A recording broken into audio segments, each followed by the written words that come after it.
Hello dear friend, this is lecture number 39। आज हम discuss कर रहे हैं लेक्चर नंबर 39। लेक्चर नंबर 39 के अंदर आज हम आर्टिकल 46 जो डाइंग डिक्लेरेशन से रिलेटेड डील करता है, ठीक है, उनके जो भी इलस्ट्रेशन हैं वो आज हम डिस्कस करेंगे।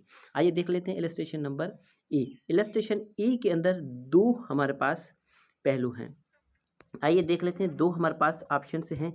एक ऑप्शन से ऊपर मेन के लिए, वो लड़की के लिए, ठीक है, और नीचे है हमारे पास बॉय के लिए, मीन्स मेल के लिए। ऊपर फीमेल और नीचे बॉय के लिए, मेल के लिए। यहाँ तक बात क्लियर है। आइए देख लेते हैं number 1। The question is whether A was murdered by B. सवाल ये है कि क्या ए का कत्ल बी ने किया है, और A dies with of injuries received in a transaction in the course of which she was ravished. या फिर जो हमारे पास उनसे जख्म मिले थे उनके नतीजे में ये जो मर गई। अब जख्म कैसे मिले थे? जब इनका रेप किया बी ने, तो उन बी का जब हमारे पास ए का जब रेप हुआ, जब ए ने बी का रेप किया, तो उनके दौरान, रेप करने के दौरान, रेप के ट्रांजैक्शन के दौरान जो भी जख्म ए को मिले थे, उन जख्मों की वजह से ए का क्या हो गया? मर्डर हो गया। ए की डेथ हो गई। आ रही बात समझ में? The question is whether she was ravished by B. अब यहाँ पर सवाल ये हो जाता है, क्या अगर इन जख्मों की वजह से, जो रेप जो हुआ, उन जख्मों की वजह से जो बी की जो है डेथ हो गई, बी की मौत हो गई, तो अब सवाल यह भी पैदा हो जाता है, क्या बी ने जो है हमारे पास रेप किया है ए का या नहीं। ठीक है, नंबर हमारे पास सेकंड नंबर पर बात आ जाए तो द क्वेश्चन, सवाल उठता है सेकंड नंबर पर, the question is whether A was killed by B under such circumstances that a suit would lie against B by A's widow। अब सेकंड नंबर पर कहता है कि सवाल ये उठता है कि क्या ए बी ने ए का कत्ल किया।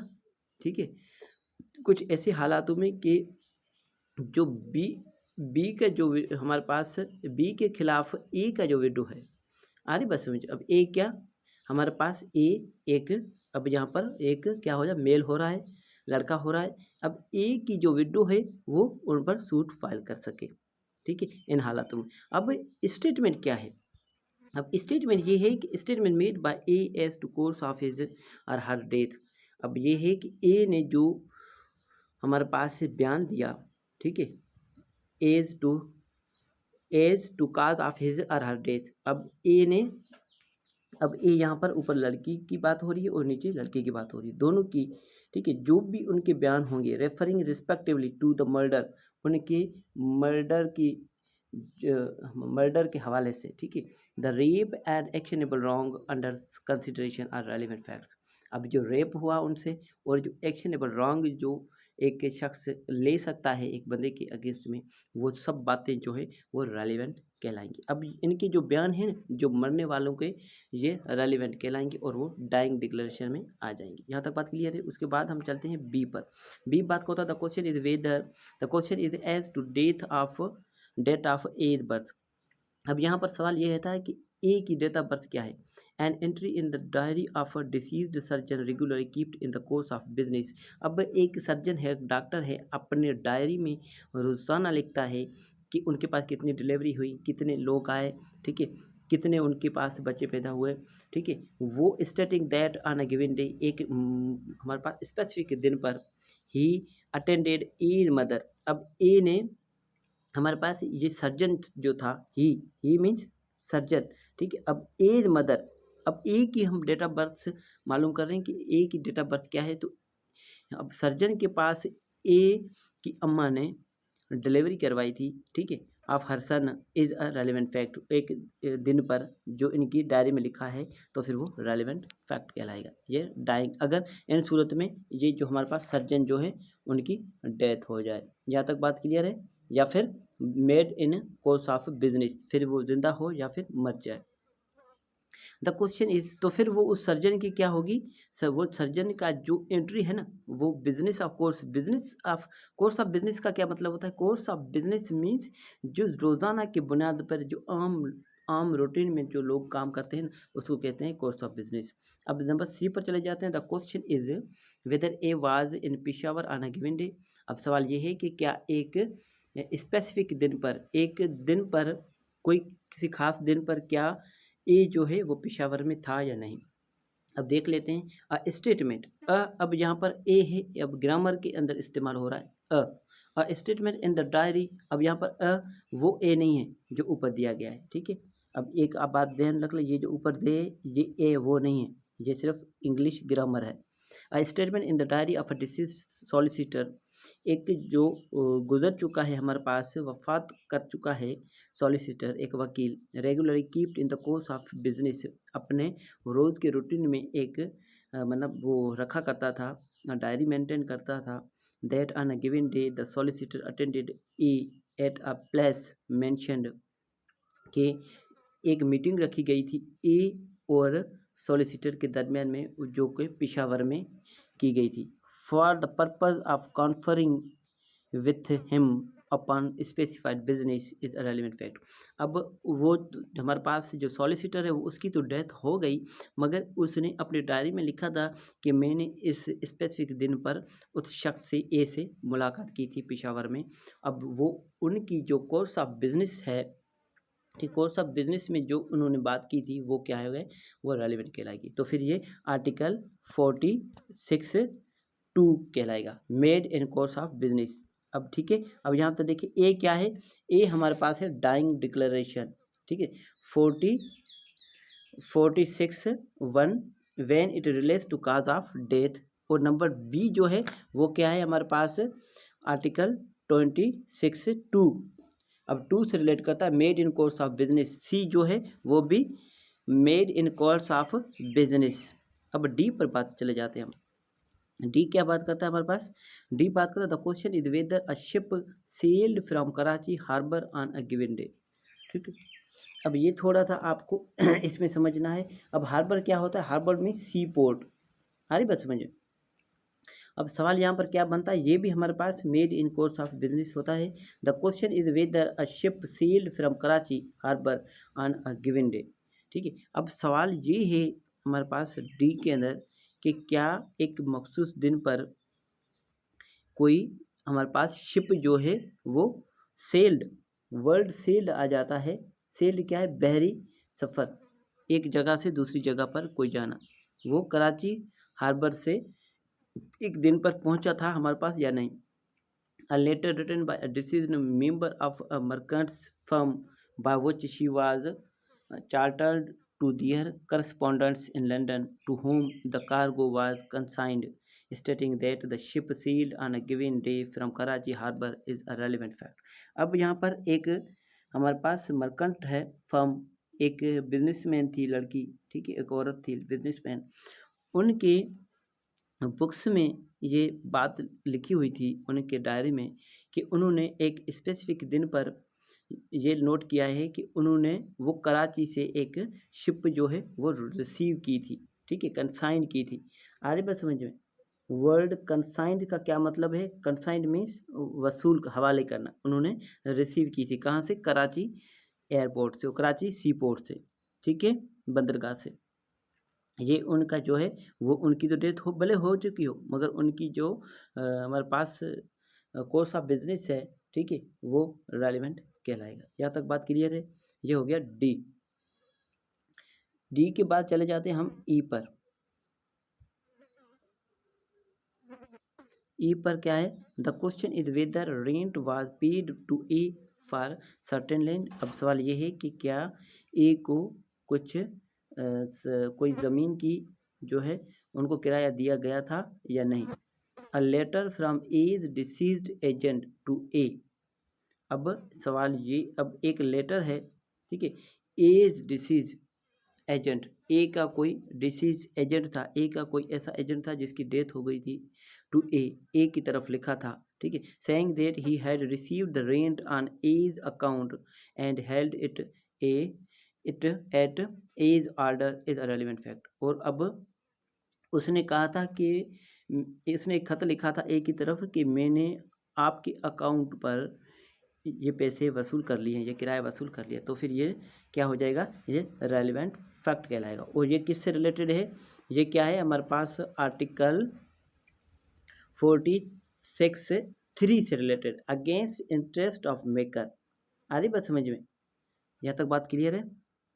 क्योंकि एजेंट्स जो होते हैं ना, एजेंट्स वो ऐसा, एजेंट्स जो भी काम करते हैं वो उनके बिहाफ पर करते हैं, उनका जो प्रिंसिपल होता है उनके बिहाफ पर काम करता है, और जो भी वो एक्ट करेगा उनके लिए लायबल होगा प्रिंसिपल खुद। ठीक है, तो फिर अगर एजेंट ने काम किया तो फिर ऐसा समझो कि उसने, ए ने खुद नहीं किया, मतलब ए ने ये तस्लीम कर लिया कि उन्होंने पैसे वसूल कर लिए हैं उनसे। अब यहाँ पर है एफ। एफ बात करता है the question is whether A and B were legally married. अब यहाँ पर क्या है, एफ क्या बोला, the question is whether A and B were legally married. B है, ठीक है, ए एंड बी, एंड नहीं, यहाँ पर एंड है। ये भी हमारे पास 3 से रिलेटेड है, अगेंस्ट इंटरेस्ट ऑफ मेकर है ये भी। इसमें क्या बात करता है, द स्टेटमेंट, यहाँ पर सवाल ये है कि क्या ए और बी हमारे पास कानूनी तौर पर शादीशुदा हैं या नहीं। The statement of a deceased clergyman that he married them under such circumstances that the celebration would be a crime is relevant। अब एक क्लेरिजीमैन मीन्स पादरी था, शादी कराने वाला, ठीक है, पादरी इस समय में जो होता है, उन्होंने अपनी डायरी में ये लिखा था कि इन्होंने शादी तो करवाई थी ए और बी की, मगर कुछ ऐसे हालातों में जो कि उनकी जो सेलिब्रेशन थी, जो खुशी का उनका जो मौका था, जो खुशी मनाने का जो उनका जो तरीका था, वो एक जुर्म के ज़िम्मे में आ रहा था, वुड बी, वो एक जुर्म हो रहा था, तो फिर वो उसके अगेंस्ट में था हमारे पास पादरी के, मगर उनका स्टेटस तो हमारे पास साबित हो चुका ए और बी का कि वो लीगली मैरिड हैं, ठीक है, या फिर लीगली मैरिड नहीं है, मगर उन्होंने, उनका जो बयान जो आया है ना कि उनकी शादी तो हुई थी, मगर जो उनका सेलिब्रेशन जो था वो एक जुर्म हो सकता था। अब चले जाते हैं हम जी पर। जी बात करता है the question is whether A a person who cannot be found wrote a letter on a certain day, the fact that a letter written by him is dated on that day is relevant। अब सवाल ये है कि एक शख्स है, ए है, उसको ढूंढा नहीं जा रहा, वो मिल नहीं रहा, उन्होंने एक स्पेसिफिक दिन पर, किसी खास मखसूस दिन पर एक ख़त लिखा था जिसके अंदर उन्होंने वो हकीकत की थी, ठीक है, जो भी उन्होंने बात की थी, एक मखसूस दिन पर जो उन्होंने जो ख़त लिखा था, ठीक है। अब the fact that a letter written by him is dated on that day is relevant. अब एक सवाल पैदा ये होता है कि कोई शख्स नहीं मिल रहा, या फिर वो मर चुका है, या कुछ भी है, उनको ढूंढ नहीं पा रहे हम, ठीक है, मगर उन्होंने किसी एक स्पेसिफिक दिन पर एक लेटर लिखा था, वो लेटर, जो लेटर के अंदर जो डेट उनकी लिखी हुई है, वो डेट जो है वो रेलिवेंट कहलाएगी। आधी बात समझ में, वो डेट रेलिवेंट कहलाएगी कि उनको वो ये साबित हो जाएगा कि वो जो हमारे पास बंदा जो है इस डेट पर जिंदा था। ये भी हमारे पास नंबर 2 से रिलेटेड है। नंबर 2 से related means made in course of business. यहाँ तक बात क्लियर है। अब चले जाते हैं हम आई पर। आई पर क्या है, the question is whether a given road is a public way. अब सवाल ये है कि कोई एक रास्ता है, क्या ये आम लोगों का रास्ता है या नहीं। स्टेटमेंट बाय ए, एक बयान है ए का कि a deceased headman of the village, जो कौन था, एक गांव का बड़ा सरपंच था, एक गांव का बड़ा जो है मीन्स हेड था गांव का, ठीक है। एक सेकेंड डियर फ्रेंड्स, वो गांव का क्या था, वो गांव का बड़ा था। उन्होंने एक स्टेटमेंट दी थी, यहाँ पर क्या दी थी हमारे पास,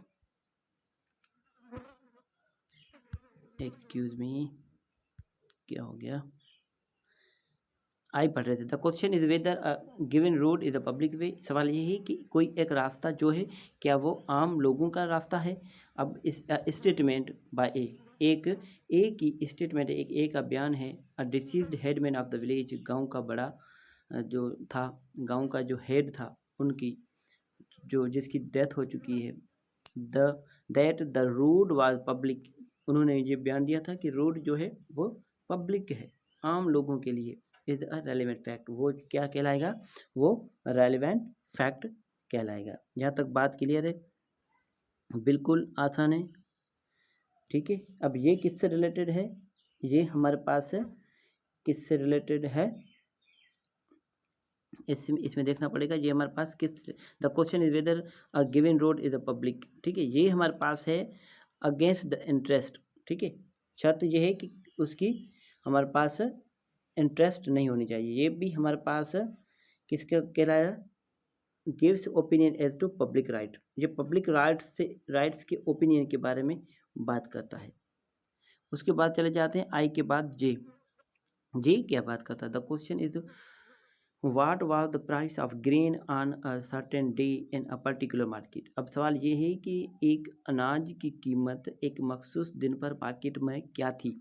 स्टेटमेंट ऑफ द प्राइस, एक स्टेट में एक बयान था कीमत के बारे में, मेड बाय अ डिसीज्ड, एक जो गुजर गया है उनका बयान था। अब बनिया वर्ड यहाँ पर इस्तेमाल हो रहा है, बनिया, ये बनिया संस्कृत वर्ड से निकला है, बनिया संस्कृत वर्ड है बनिया, उनमें से निकला है जिनका मीनिंग है अब कॉमन। ठीक है, आ रही बात समझ में, इसकी जिसकी मीनिंग क्या है, कॉमर्स, तिजारत करना, हमारे पास क्या करना, तिजारत करना या फिर कोई व्यापार वगैरह करना, उसको कहते हैं। ठीक है, यहाँ तक बात क्लियर है, ये हो गया। In the ordinary course of his business is a relevant fact, मतलब वो जो अपने रोज़ के टाइम जो मेंशन करता था वो रेलिवेंट फैक्ट कहलाएगा। ठीक है, वो जो बनिया था, बनिया, ठीक है, संस्कृत वर्ड से निकला है बनिया से।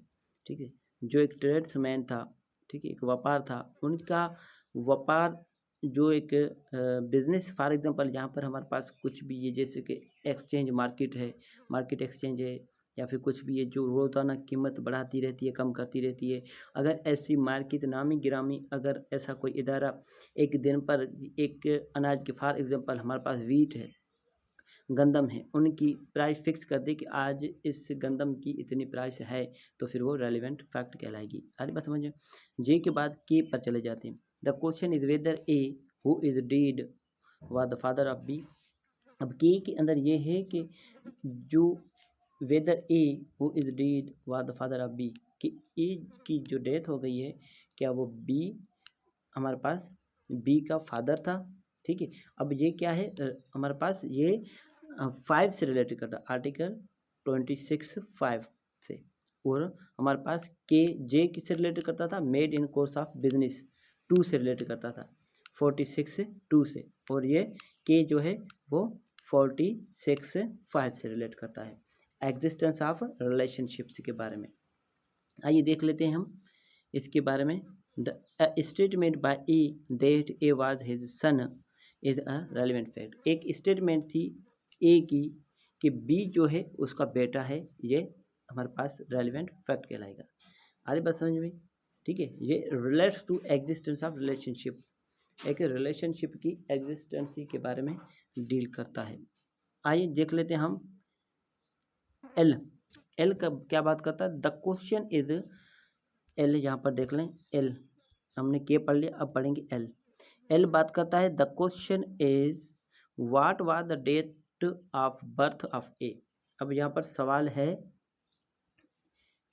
एल के अंदर कि ए की डेट ऑफ बर्थ क्या थी, ये भी relates to existence of relationship के बारे में बात करता है। ठीक है, 46(5) से रिलेट करता है। आइए देख लेते हैं, a letter from A's deceased father to a friend. अब ए का जो हमारे पास फादर था जो डिसीज हो चुका है, ठीक है, जो मर चुका है, उनने एक खत लिखा था अपने दोस्त की तरफ, अनाउंसिंग द बर्थ ऑफ ए। उन्होंने क्या किया था, उन्होंने ऐलान किया था कि उनके घर पर एक बेटे की बेटे की आमद हुई है, एक मतलब एक बेटा पैदा हुआ है उनके घर पर। ऑन अ गिवन डे, एक हमारे पास दिन पर, कोई स्पेसिफिक दिन, फॉर एग्जांपल डेट लिख दी उस डेट पर वो बेटा पैदा हुआ, इज रेलिवेंट फैक्ट, वो जो है रेलिवेंट कहलाएगा। अब एम में चले जाते हैं, द क्वेश्चन इज वेदर, ठीक है, and when A and B were married. अब यहाँ पर एम में क्या है, the question is whether and when. अब सवाल ये उठता है कि ए और बी जो है क्या वो लीगली शादीशुदा हैं, क्या वो शादीशुदा हैं, अगर शादीशुदा हैं तो वो कब से शादीशुदा हैं। ठीक है, दो सवाल यहाँ पर आ जाते हैं। ठीक है, वेदर क्या वो शादीशुदा हैं और वो कब से शादीशुदा हैं। ठीक है, आइए देख लेते हैं। An entry in a memorandum book by C. अब जो एक सी था, ठीक है, the deceased father of B का जो फादर था, उन्होंने अपने एक यादाश्त नामे में या फिर मेमोरेंडम बुक में, उसकी यादाश्त का जो बुक था, ठीक है, उनके अंदर उन्होंने मेंशन किया था। ठीक है, ये बात क्या बात मेंशन की थी उन्होंने कि the decease of father of B of his daughter's marriage. ठीक है, अब बी क्या है, बी डिसीज हमारे पास, सी क्या है, बी की अबू है, बी क्या है, लड़की है। ठीक है, of his daughter's marriage with A on a given day. उन्होंने अपने यादाश्त नामे में, मतलब हमारे पास एक डायरी एक मेंटेन करता था कि मैंने अपनी बेटी की ए से इस दिन पर शादी करवाई, उन्होंने अपनी डायरी में ये लिखा था, तो फिर ये रेलिवेंट फैक्ट कहलाएगा। अब चले जाते हैं हम एन पर। एन हमारे पास क्या बात करता है, एन बात करता है एस्यूज बी फॉर अ लेबल। अब यहाँ पर एम आप देख लें, एम किससे रिलेट करता है, एम हमारे पास रिलेट करता है, relates to existence of relationship, मतलब 46 5 से 6 से। ठीक है, 46 से। आइए देख लेते हैं हम आगे। एम हमारे पास देख लिया, उसके बाद चलते हैं एन पर।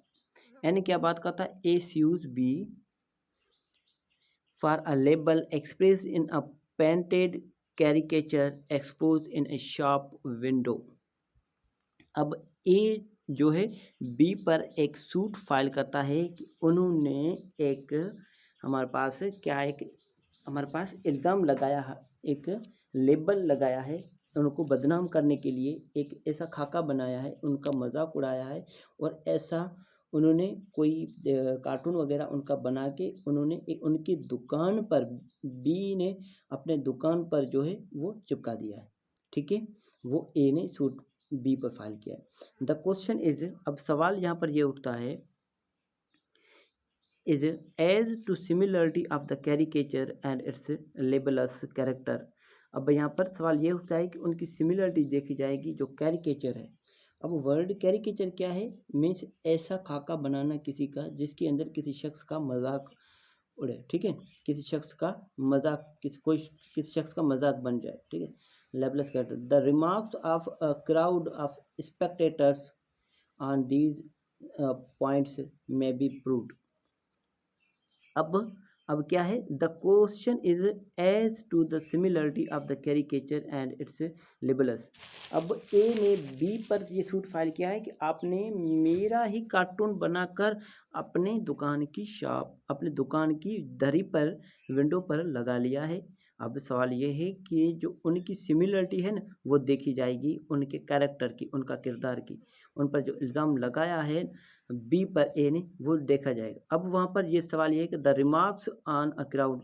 अब जो वहाँ पर जो क्राउड्स मीन्स वहाँ पर जो काफ़ी सारे लोग खड़े हैं, क्राउड्स, उनके रिमार्क्स, उनका क्या कहना है, उनका ये कहना, आप स्पेक्टेटर्स ऑन दीज पॉइंट्स में भी रिलेवेंट। अब उनका क्या कहना है उनके बारे में, अब वो जो लोग खड़े हैं वहाँ पर शॉप पर, ठीक है, अब वो जो कुछ कहेंगे, वो क्राउड से जो हमारे पास मेजॉरिटी जो लोग कहेंगे, ठीक है, सिमिलरिटी के बारे में, तो फिर वो बात रेलिवेंट मानी जाएगी। फॉर एग्जांपल हमारे पास उस शख्स, हमारे पास बी की दुकान पर कितने लोग खड़े हैं, 50 लोग खड़े हैं, उसमें से 40 लोग कहते हैं कि हाँ ये तो ए की शक्ल का ही लगता है, ए जैसा ही लगता है, ए की किरदार जैसा ही लगता है, ए जैसा काम करता है वैसा ही उन्होंने कार्टून बनाया है, तो फिर वो रेलिवेंट कहलाएगा।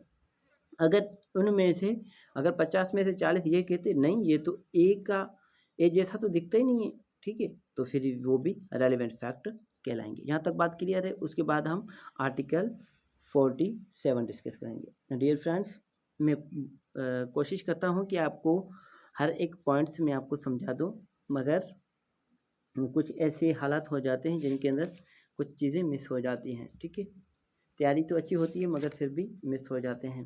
ठीक है, फिर भी अगर आपको कोई सवाल हो, अगर कोई बात समझ में ना आए, तो आप मुझसे बिना किसी झिझक के आप मुझसे राब्ता करके, मुझसे व्हाट्सएप करके मुझसे पूछ सकते हैं। मैं कोशिश करूँगा कि मैं आपके हर एक सवाल का जवाब दूँ। Thank you so much.